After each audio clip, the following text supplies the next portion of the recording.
You're listening to musician, author, and educator Bobby Borg, breaking down music, business, and marketing basics so they stick. So hey everybody, my name is Bobby Borg and welcome to USC's DIY podcast studio. And the topic for my discussion today is the mentally healthy musician. And I'm going to break that down into three parts. Part one, identifying. Part two, getting help. And part three, taking action. I've got a great guest with me today. Her name is Susan Bowling. Susan Bowling is an addiction recovery coach, an advocate for treatment alternatives, and a case manager for treatment plans, including detoxification, medical, and mental health issues. So hey, you guys, musicians can be subjected to tremendous amounts of stressors, such as just the fear of failure, the competition, auditions, rejection, stage fright, just the overwhelming feeling of just having so much to do. And, you know, you have to record, you have to look good, you have to, you know, just get the right connections. And it can just really lead eventually to deteriorating mental health. So this brings us to topic one, which is identifying. So, Susan, what are some of the signs of deteriorating mental health? And I say that for two reasons. Number one, so that the person can realize, like, hey, you know, my hard drive is crashing, right, and they can do something about it. And also, too, so people around them maybe can spot certain signals and say, hey, you know, do you need anyone to talk to? Right. So I think the number one thing that you can identify is isolation. People begin to withdraw and retreat either into themselves or, you know, and so the relationships, you'll feel a sense of detachment, and the person is no longer interested in doing things that they may have been doing, you know, for a long time prior to that. Mm-hmm. So isolation, you can see that from the outside point of view, that people seem just withdrawn, and internally, same thing. You know, the person's in their head a lot. They feel really separate from the people around them. You know. I see. Anything else? That kind of stands out? Often a person that's under duress is going to start having a difference in sleep and in the way they feed themselves, how often, and again, you know, that sort of access to other people and interaction with other people. I see.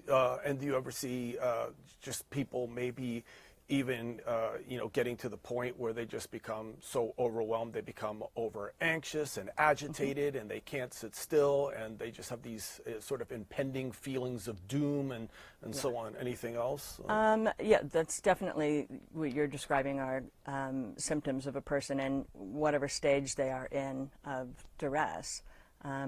So yeah, I think an overall sense of anxiety that a person may quiet down by just shutting down and shutting down their emotions. That's where you'll see the withdrawal quite a lot. Okay.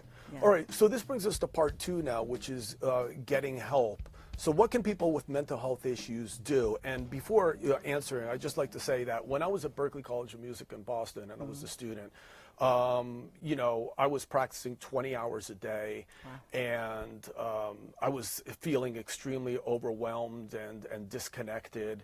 And, you know, I took, you know, I went and took advantage of a resource that Berklee College of Music offered. It was just somebody that, like you, mm-hmm, someone that I sat down and spoke with. And this gentleman, it was actually really, really helpful. Good. And just kind of helped me put things into check. So yeah, maybe there's a lot of our listeners out there that don't have access. They're not students. What can they do?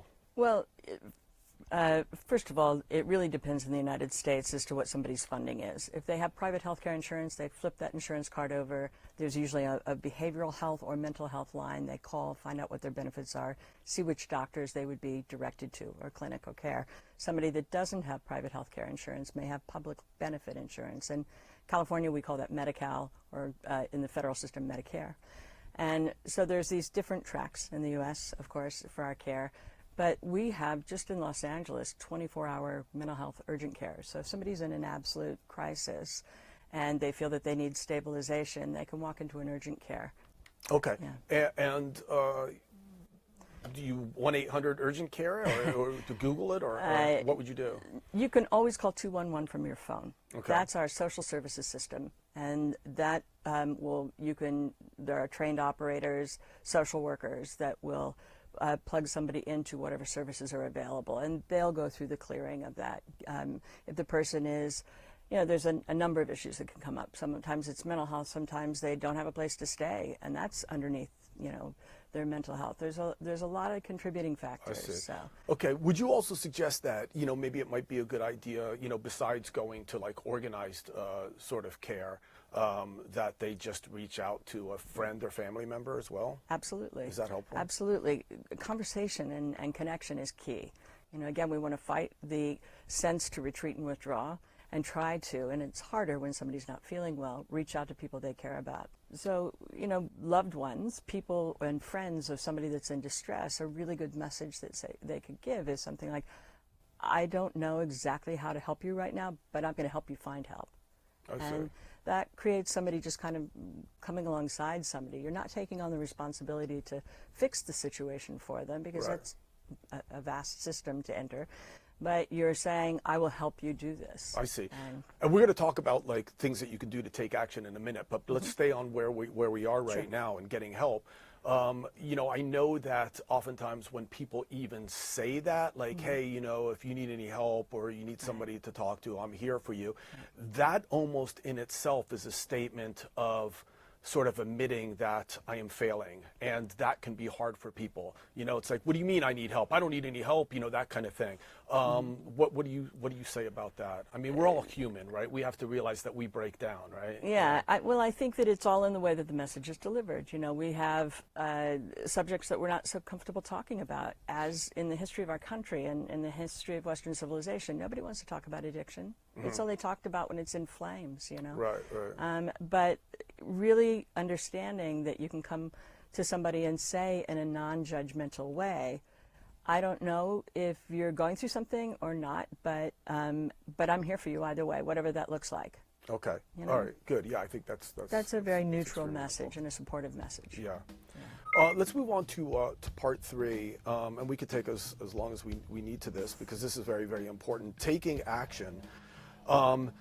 Now, going back to this conversation I had with this gentleman at Berklee College of Music, he was extremely helpful and just, kind of presented something called Maslow's hierarchy of human needs to me. And this made a lot of sense. And essentially what this is, you guys, is it's sort of this pyramid of human needs. And the idea is that we need to satisfy the human needs at the bottom before we sort of move up the chain of other human needs.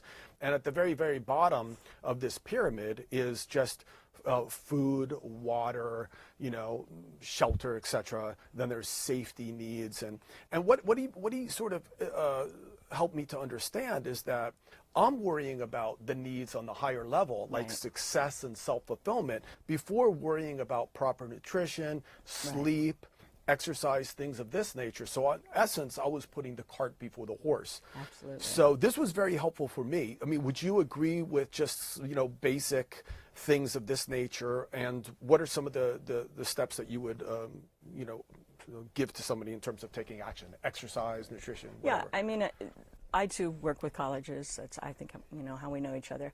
I consult with 3 colleges, and I work with just independent artists. And inevitably, it's very easy for us as human beings to just kind of get in our heads and start focusing on things that are way out in the future. Meanwhile, ignoring exactly what you were saying, not sleeping well, not eating well. So when you're talking about an artist who is a performance artist of some sort, a musician, an actor, something, they really have to take care of their body in a way that is quite different than, say, an accountant. Although I do want my accountants to be in good health.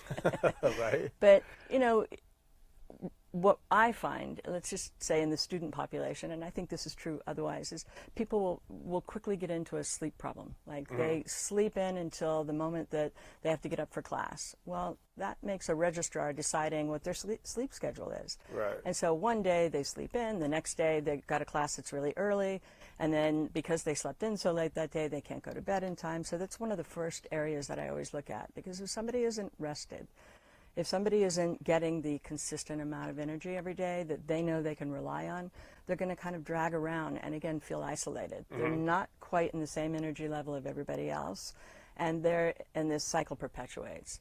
And then secondly, food. Right. You know, it's funny, I'll say to clients, okay, how often are you eating? Tell me about how you're eating. And they'll go, I just got a gym membership. And I'm like, okay, so not exactly what I asked. Right. But interesting that you responded that way. We're so tied up around, hey, I wasn't even hungry for breakfast, so I'm skipping it. You know, like, I got away with something. I really took in less calories today. But what we don't realize is the brain needs to be fed all day long while you're awake. Right. Because at night, it's fasting all night. So then we wake up from a fast. Because we're in a fast, our system our metabolism is really shut down, and we have enough energy to get us where we need to go, but we don't have the mental energy until we turn on our metabolism and we get our brain sort of calibrated like an engine. And so you find, again, that people's experience are that they feel better later in the day. Well, yeah, because you finally started eating. And things begin to calibrate and come a little bit easier to you. But just the stress that is added to a person's life by not getting enough nourishment, even when it doesn't look that way, puts them in a situation where they're so hungry by the time they eat, they'll grab whatever's closest, rather than something that's really going to nourish their brain. Right, And I see. So helps. just basic things like proper nutrition and proper sleep can be very, very important. And you've got to sometimes ignore, you know, these little fancy slogans like I'll sleep when I'm dead and all that kind of stuff. I mean, sleep is important, nutrition is important. As I say, you are what you eat, etc. So very important stuff. You can't begin to be the artist that you really want to be unless you're feeling well. Good, You I know? 100% agree. Yeah. So thank you very much. You're I think so this welcome. was very helpful information. And to kind of end, I'd like to share a quote with you from someone by the name of John Kabat-Zinn, who wrote a book called Wherever You Go, There You Are. And this was just a very, very helpful tip. And that was just basically, you know, you may not be able to stop the waves, but you can surely learn how to surf. So hopefully you guys learned how to surf a little bit today. So what we've been talking about is essentially the mentally healthy musician, and we broke that down into 3 parts. Part 1, identifying. Part 2, getting help. And part 3, taking action. So I hope you guys enjoyed this clip. So, hey, you guys, my name is Bobby Borg. We're just trying to break down music, business, and marketing basics so that they stick. Please be sure to check out further clips, and please be sure to share, like, comment, subscribe, etc. And as I always say, peace, and thank you for watching.